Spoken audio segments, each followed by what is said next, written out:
내가 네게 이것저것을 더 주었으리라. 아멘.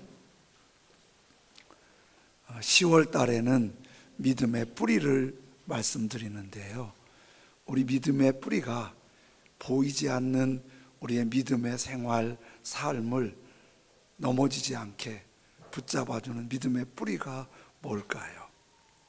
믿음의 뿌리는 교회 열심히 봉사하고 예배드리고 충성하고, 그 뿌리는 거기에 있지 않고 내면에 있어요. 구원받은 기쁨, 하나님을 생각하면 하나님의 생명의 기쁨, 예수님 때문에 기쁨, 이 기쁨이에요. 뭐가 잘 돼서 기쁠 수 있지요, 근데 안 돼도 하나님 생각하면 기뻐요. 또 좋은 소식이 와서 기쁘지요, 근데 좋지 않은 소식인데도 예수님 생각하면 기뻐요. 그 기쁨이 내면에 이렇게 자리 잡은 사람은 믿음의 뿌리가 있는 사람이에요. 다윗은 보통 거의 모든 삶이 그 기쁨과 즐거움이 다윗에게서 있었어요. 근데 그 기쁨, 하나님의 기쁨, 구원의 기쁨을 다윗이 계속 잊어버린 게 아니고 어느 순간 잊어버렸어요. 근데 그게 굉장히 큰 아픔이었어요.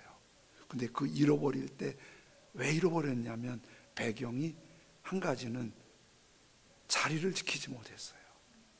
믿음의 사람들은 이렇게 자리를 지키는 게 참 중요해요. 예배 드리다가 간혹 좋을 수도 있고 집중이 안 될 수도 있지만 예배 자리에 나오는 게 굉장히 중요해요. 수요일도 금요일도 새벽에도 그냥 귀찮게 하려고 하는 시스템이 아니고 우리의 믿음을 붙드시는 하나님의 원리예요.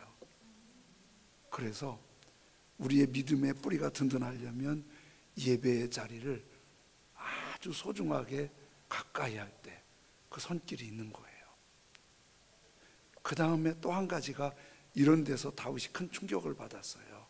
말씀을 나한테 적용하지 않고 딴 사람한테 적용했어요.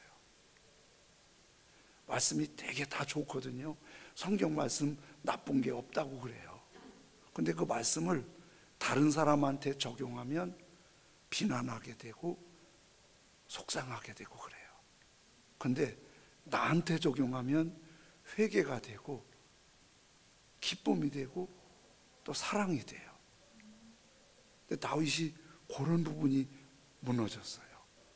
오늘 믿음, 하나님의 기쁨을 잃어버린 그 뿌리가 흔들린 또 하나를 오늘 말씀을 통해서 보게 하시는데요, 다윗이 범죄하니까 나단 선지자를 다윗에게 보냈어요. 그리고 나단 선지자를 통해서 하나님의 마음을 다윗한테 전하는데, 양도 소도 굉장히 많은 부잣집에 손님이 왔는데 자기 양이 아까워서 가난한 집에 딸처럼 기르는 암양 하나밖에 없는 그걸 뺏어다가 잡아갖고 손님을 대접했다고 나단 선지자가 다윗한테 보고를 하니까, 다윗 왕이 그 보고를 듣자마자 굉장히 분노했어요. 이스라엘 중에 이렇게 파렴치한 사람이 있을 수가 있니?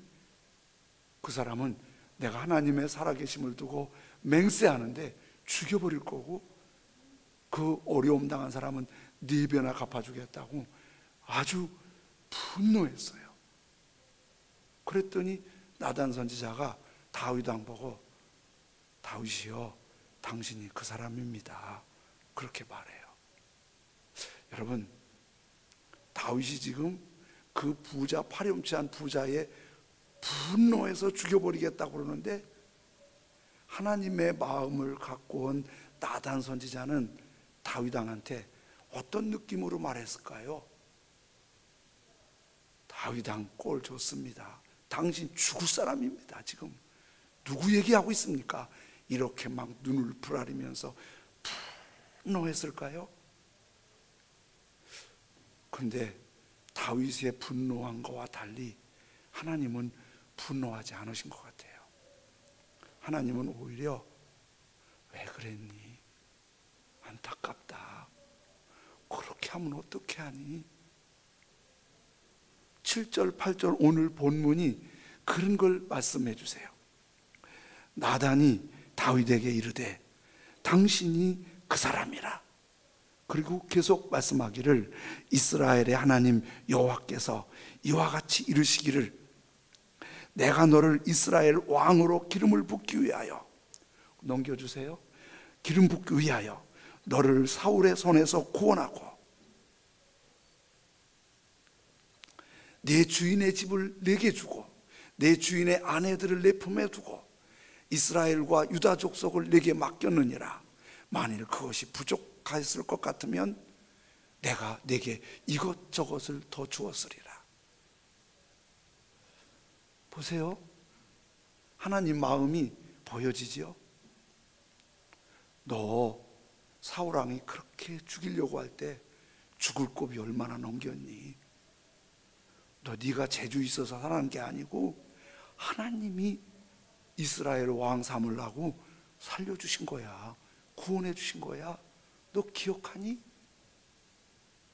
그리고 너 꿈도 못 꾸는 사울왕의 모든 집을 너한테 줬어. 네 주인의 아내들을 내 품에 두고. 왕이 종신제일 때 후궁들이 많잖아요. 왕이 죽으면 그 후궁들이 다음 왕의 소유가 돼요. 그래서 그런 표현이에요.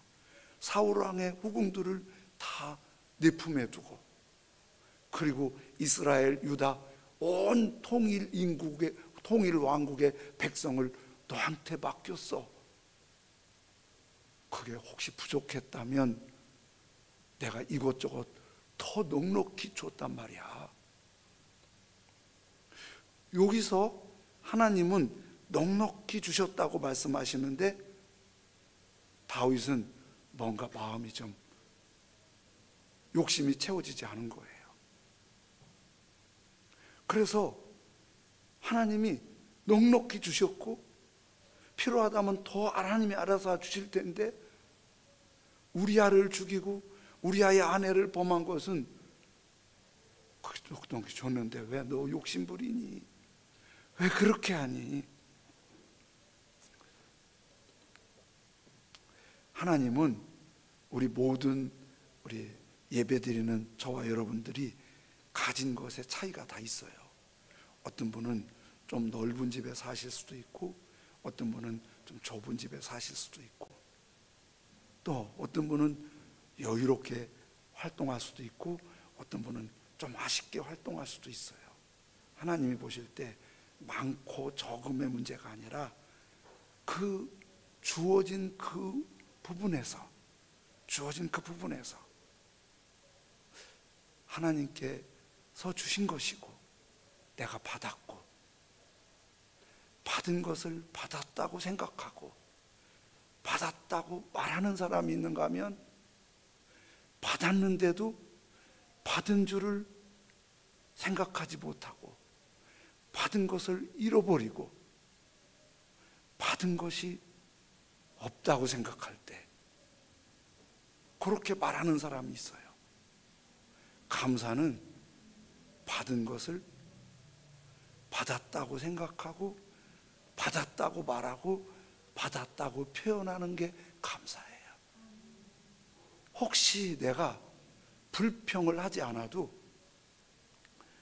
받은 것을 받은 줄 모르고 받았다고 말하지 못하면 감사 측이 아니라 불평 측이 되는 거예요.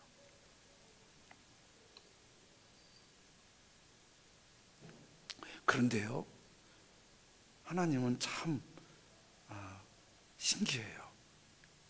받은 것을 받았다고 말하고 감사합니다. 그러면 더 주세요. 그런데 받은 거를 받았다고 생각하지 못하고 불편하고 불만이 생기고 불평이 생기잖아요. 그럼 주신 것도 거두어 가세요. 그런 묘한 게 있어요. 묘한 게, 받았다고 주셔서 은혜입니다 그러면 더 주세요. 나는 왜 이런지 몰라. 재주도 없고 가진 것도 없고 되는 것도 없고. 그러면 거기 채워주는 게 아니라 있는 것까지도. 그런데 나 감사 안 하는데도, 불평 많이 하는데도 안 가져가더라고요. 근데 하나님이 그렇게 가져가실 때 막 말 한마디 잘못했다고 입이 싹 돌아가고, 눈짓 잘못했다고 눈이 딱 멀어버리고, 하나님이 그러시는 안 하세요. 왜? 기다려주거든요. 우리 자녀 길러보면 알지만은 마음에 안 든다고 다리를 자르고 팔을 자르고 막 안 그러잖아요. 마음에 안 들어도 기다려주잖아요. 하나님 아버지가 우리를 그래요. 그런데 감사가 없으면 어느 날 이렇게 보니까 하나씩 하나씩 없어져요. 다윗이 은밀하게 밧세바를 범했어요. 안 죽인 것처럼 우리아를 죽였어요. 아무도 몰라요. 하나님은 아세요. 근데 다윗에게 그때 그 아픔이 다 돌아오는 거예요.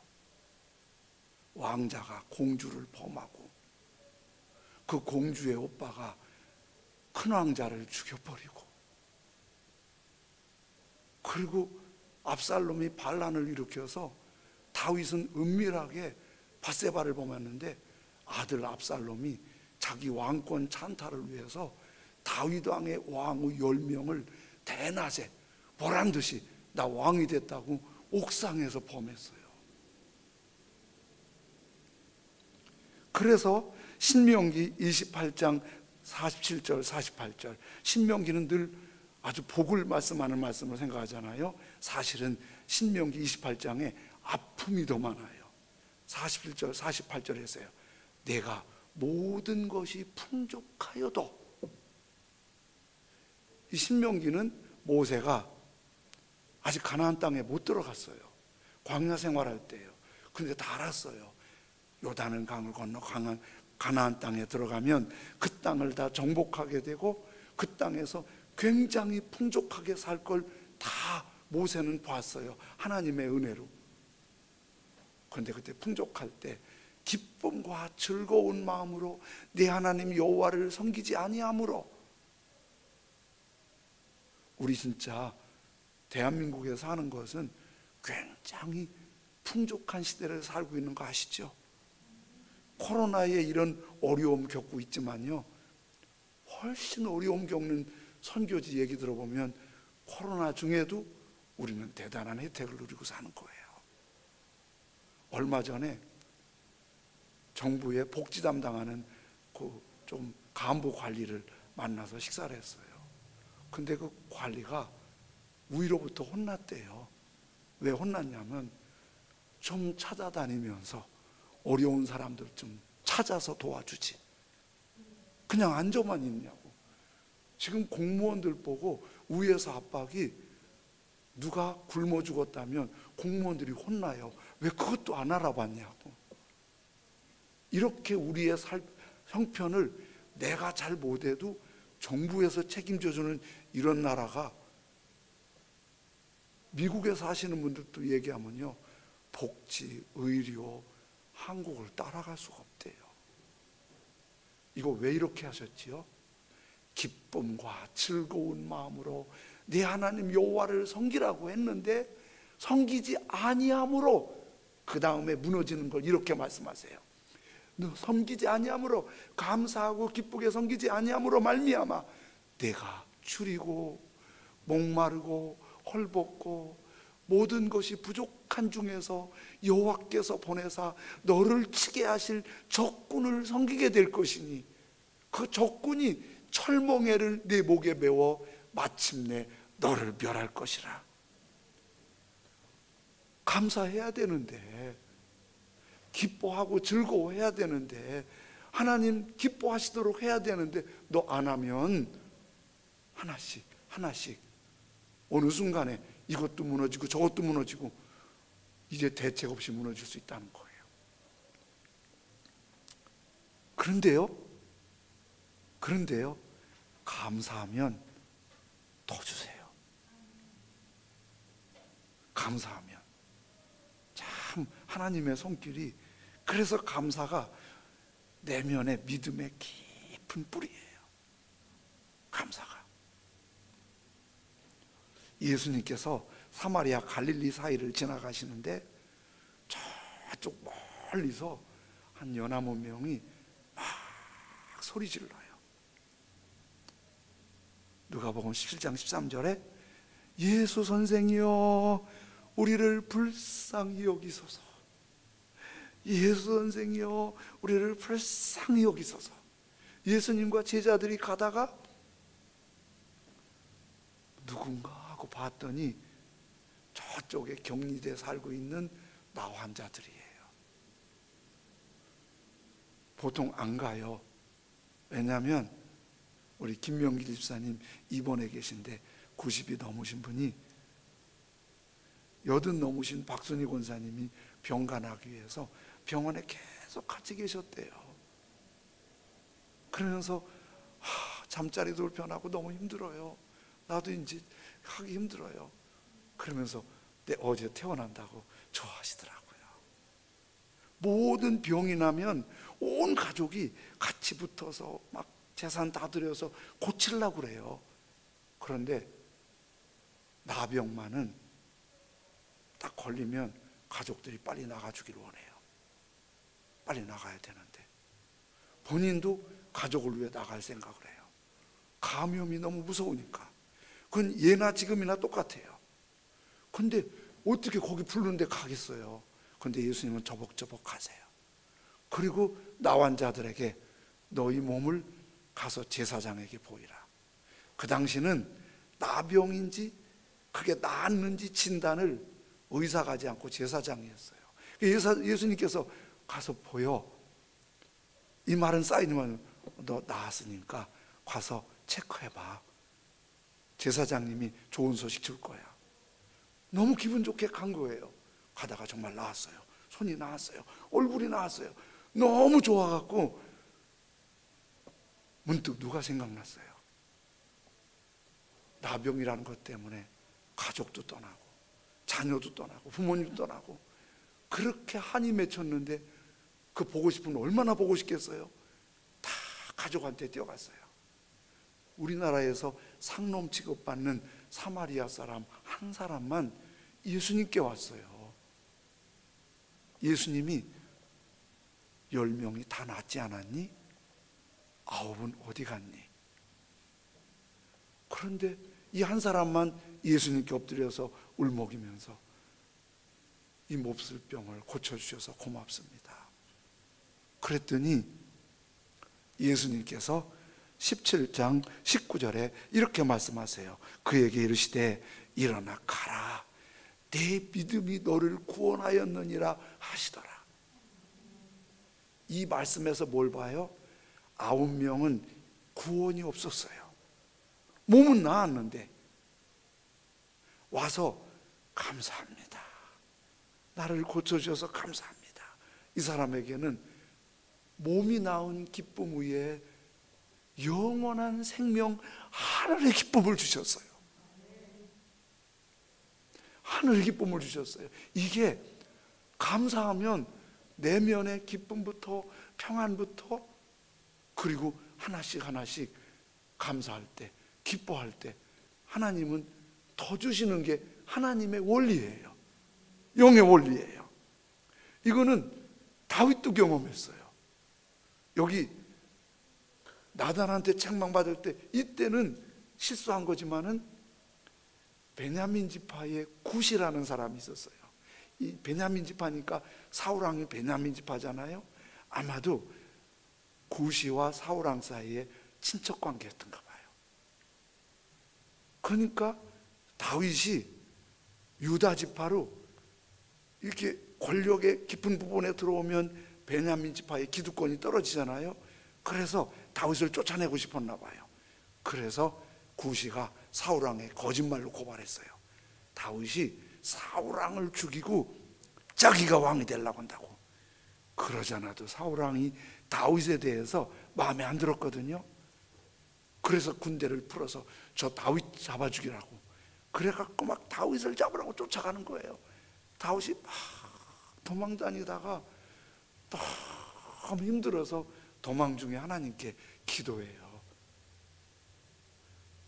쫓아다니는, 자기를 잡아 죽이겠다고 쫓아오는 사울왕과 군대도 너무 속상하고 마음이 아프겠지만은 거짓말로 일러 바친 구시가 너무 마음에 안 드는 거예요. 그래서 그 시가 시편 7편인데요 1절 2절에 그 마음을 이렇게 얘기하고 있어요. 여호와 내 하나님이여, 내가 지금 피할 데가 없어요. 내가 주님께 피하오니 나를 쫓아오는 모든 자들에게서, 그 구시에 거짓된 말, 모함, 그리고 사울왕의 군대, 나를 쫓아오는 모든 자들에게서 나를 좀 살려주세요. 구원해내소서. 그리고 얼마나 힘들면 건져낼 자가 없으면, 만약 주님이 나를 건져주지 않으면 그들이 나를 잡아다가 사자같이 찢어서 죽일 겁니다. 너무 죽을 것 같습니다. 이런 억울하고 죽을 것 같고 무서움이 밀려올 때 이 판에 감사가 나오겠어요? 여러분, 이렇게 어려워도 감사가 나오겠어요? 그런데 이렇게 어두운데 7장 17절로 마무리하는데, 7장 17절에는 이렇게 마무리하는 거예요. 내가 여호와께 그의 의로우심을 따라 감사하며 지존하신 여호와의 이름을 찬양하리로다. 이게 다윗의 탁월한 영성이에요. 우리 너무 힘들잖아요. 그래도 힘든 중에 신음할 수 있어요. 아파할 수 있어요. 속상할 수 있어요. 그래도 주님을 바라볼 때 주님이 마음에 기쁨과 즐거움을 싹 밀어넣어 주셔서 한숨 쉬면서라도 주여 감사합니다, 이렇게 할 수 있으시면 좋겠습니다. 한번 해보실까요? 시작. 꼭 어울리네요. 그렇게라도 하는 거예요. 그런데 그 사울의 칼에서 그때 보호를 받았어요. 그걸 알았는데도 이게 흔들리는 다윗이에요. 그래서 우리가 늘 근신하고 깨어있지 않으면 위험한 게 우리들인 거예요.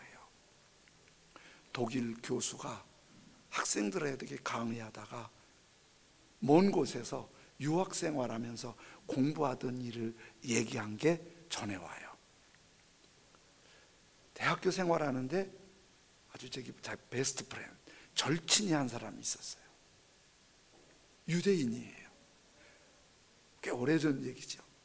둘이서 너무 친해서 방도 같이 쓰고 밥도 같이 먹고 잠도 같이 자고 같이 공부하고 너무 친했어요. 근데 이 교수님이 그 유대인 친구를 보면서 이상한 습관을 하나 본 거예요.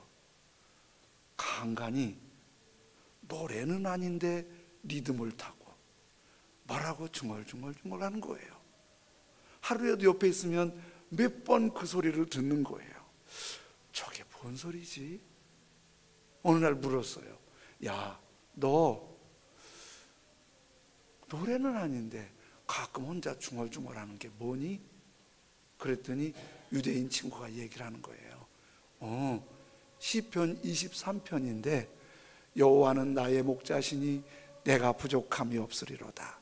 그가 나를 푸른 초장에 누이시며 쉴만한 물가로 인도하시는도다. 내 영혼을 소생시키시고 자기 이름을 위하여 의의 길로 인도하시는도다. 내가 사망의 음침한 골짜기로 다닐지라도 해를 두려워하지 않을 것은 주께서 나와 함께 하심이라. 이 시편을 외우는 거야. 그러면서 같은 방에서 계속 히브리어로 외우니까, 같은 방에서 외우니까 한 2, 3년 같이 생활하다 보니까 이 독일 교수도 그걸 외웠어요. 그래갖고 자기도 히브리어로 시편 23편을 외우는 거예요. 어느 날 유대인 학생이, 친구가 독일 교수한테 얘기하는 거예요. 내가 이 시편 23편을 외우는 건 말이야, 유학 생활하면서 힘들고 어려울 때 많았거든. 그때마다 하나님이 목자가 되셔서 나와 함께 해주시고 나를 인도해 주시고 필요한 거 채워주시고 지켜주시고 사망의 음침한 골짜기에서도 보호해 주시고 내가 죽더라도 영원한 나라로 인도해 주시는 거 생각하면 나 늘 감사해. 유학 생활에 내가 어떻게 감사를 해야 될지 생각하다가 감사할 때마다 우리의 감각으로 히브리어로 이렇게 시편 23편을 하는 거야. 이 얘기를 해주니까 독일 친구가, 교수가 그 얘기를 듣고 이제 유대인 친구가 그 노래를 하면, 리듬을 하면 히브리어가요 액센트가 한 36개가 돼요. 길고 짧고 높고 덜 높고 낮고 뭐 이렇게 있어요. 그래서 우리 시조를 하듯이 히브리어를 그냥 읽기만 해도, 시편을 읽기만 해도 시조처럼 노래가 돼요. 그러니까 그 노래를 독일 교수가 배운 거예요. 그러는 중에 나치 시대인데 나치 독일군이 유대인들을 미워하기 시작했어요. 그 괴롭히면서 유대인들 닥치는 대로 잡아 죽이는 거예요. 유대인 친구가 위험하니까 은신처로 숨었어요. 얼마 지났는데 유대인 친구에게서 독일 교수에게 전화가 왔어요. 내 은신처가 나치 군인한테 들켰어. 그래서 지금 나치 군인들이 오고 있어. 조금 있으면 내가 피할 길이 없이 붙잡혀 갈 것 같아. 그리고 이 통화가 너하고 마지막일 것 같아. 그동안 고마웠어. 그리고 전화를 끊었어요. 이 독일 교수가 그 전화를 끊고 얼른 나가서 자전거를 타고 은신처로 쫓아갔어요. 그때 늦었어요. 유대인들이 마치 추록에 돼지 소를 싣듯이 유대인들을 가득 싣고 출발을 해버린 거예요. 자전거를 타고 그 뒤를 따라가요. 친구 얼굴이나 한번 볼 수 있을까? 눈물이 한없이 흐르는 거예요. 막 울면서 따라가요. 그런데 그 창살로 한 얼굴이 쑥 나오는데 그 친구예요. 독일 교수가 학생들한테 말하는데 깜짝 놀랐다는 거예요. 그렇게 가스실로 끌려가고 있는데 그 친구가 얼굴이 환하게 웃어요.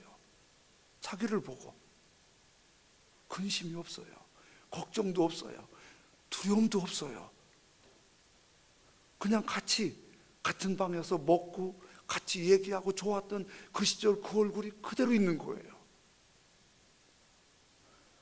자전거를 타고 그 얼굴을 알고 있으니까 울면서 따라가고 있는데 그 친구가 창살 너머로 크게 독일 교수를 향해 하늘을 보면서 이렇게 부르는 거예요. 미즈모르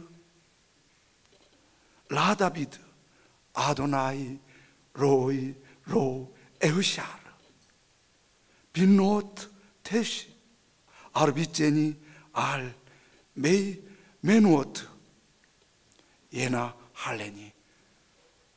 그러면서 가는 거예요.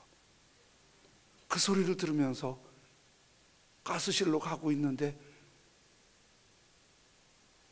독일 교수가 눈물이 너무 나는 거예요.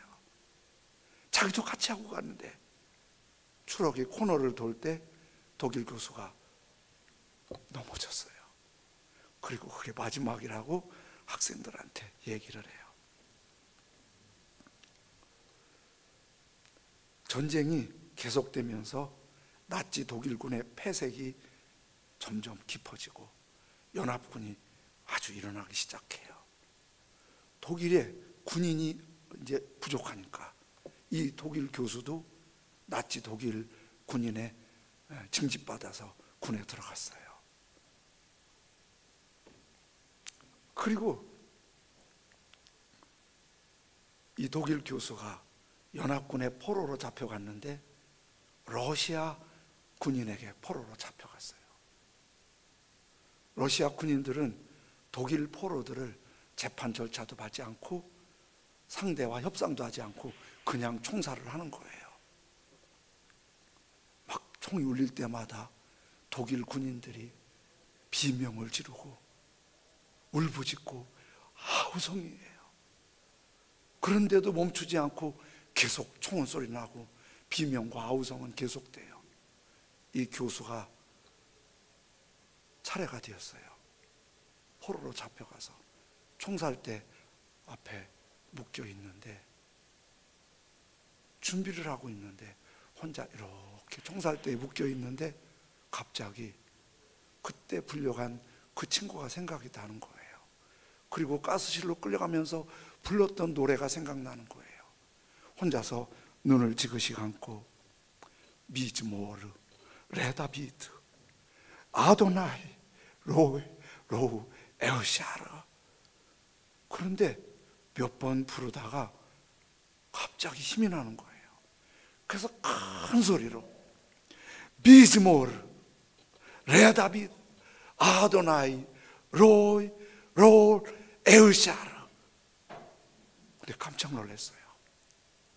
그 사형을 집행하는 러시아 장교가 벌떡 일어나더니 자기가 그 일을 같이 부르는 거예요.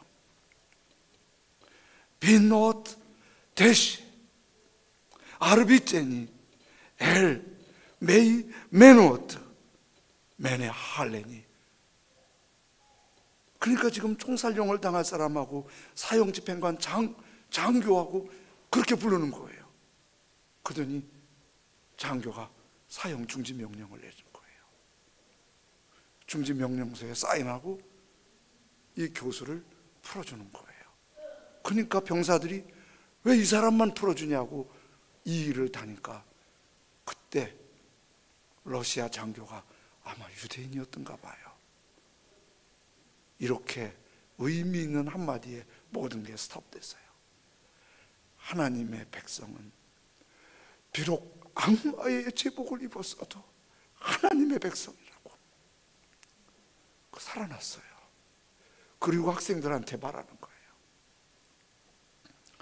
여러분, 독일 교수는 그때 경황이 없어 살려달라고 하나님께 기도할 겨를도 없었어요. 러시아 군인들한테 한 번만 살려달라고 그럴 상황도 아니에요. 다 그렇게 가고 있어요. 그냥 친구에게 배운 대로 여호와가 나의 목자시니 내가 부족함이 없으리로다. 내가 사망의 음침한 골짜기로 다닐지라도 해를 두려워하지 않을 것은 그분이 나와 함께 하심이라. 그냥 하나님께 감사하고 찬양했는데 하나님이 살려주셨어요. 감사의 비밀의 원리가 하나님께 이렇게 달려있는 거예요. 우리는 혹시 이런 생각할지 몰라요. 나도 다윗 같으면 그렇게 감사할 수 있을 거라고. 그렇게 많이 누리고 그런 많은 혜택이 있는데 그 뭐 감사 못할 게 뭐 있냐고. 나는 지금 얼마나 힘든 줄 아냐고. 내가 지금 얼마나 힘겨운 시간들을 보내고 있는지 아냐고. 혹시 그렇게 할지 몰라요. 여러분, 우리는 다윗이 모르는 기가 막힌 걸 받은 거 아세요? 다윗은 독생자 예수님을 몰랐어요. 알았지만 막연히 알았어요. 그분의 십자가의 은혜가 우리에게 얼마나 큰지 몰랐어요. 생각해 보세요. 자녀가 있으신 분들, 여러분의 삶에 자녀는 전부잖아요. 다 잃어버려도 자녀는 놓칠 수 없잖아요. 하나님은 그 아들을 주셨어요. 십자가에 주셨어요. 하나님 전부를 주신 거예요. 우리가 그 하나님 전부를 받은 사람들이에요. 그 은혜, 우리 주님이 우리에게 주시고 싶어하는 큰 은혜가 돈 얼마, 좋은 집, 이거와 비교할 수 없는 내 믿음이 너를 구원하였느니라. 밤낮 불러서 찬송을 드려도 늘 아쉬운 이 엄청난 은혜를 입었어요. 늘 울어도 눈물로 갚을 수 없는 이 은혜를 입었어요. 그러면 우리는 신명기의 말씀처럼 기쁨과 즐거움으로 하나님을 섬기고, 그것이 영혼이 풍성하고 범사가 넉넉하고 아버지가 흐뭇해 하시는 거예요. 우리가 감사하면 아버지가 얼마나 좋아하시는지 몰라요. 받은 걸 받았다고 말만 해도 얼마나 좋아하시는지 몰라요. 내가 건강한 거 아버지 은혜라고 말하면 아버지 얼마나 좋아하시는지 몰라요. 나는 또 그 아버지가 좋아하실 때 행복해요. 그리고 아버지가 더 주세요. 이런 은혜가 우리에게 늘 새롭길 주님의 이름으로 축원합니다. 아멘. 우리 찬양 드리겠습니다. 오직 주의 사랑에 매여 내 영 기뻐 노래합니다. 주께서 주신 모든 은혜 나는 말할 수 없네. 내 영혼 즐거이 주 따르렵니다. 즐거이 주 따르렵니다. 감사함으로 따르렵니다.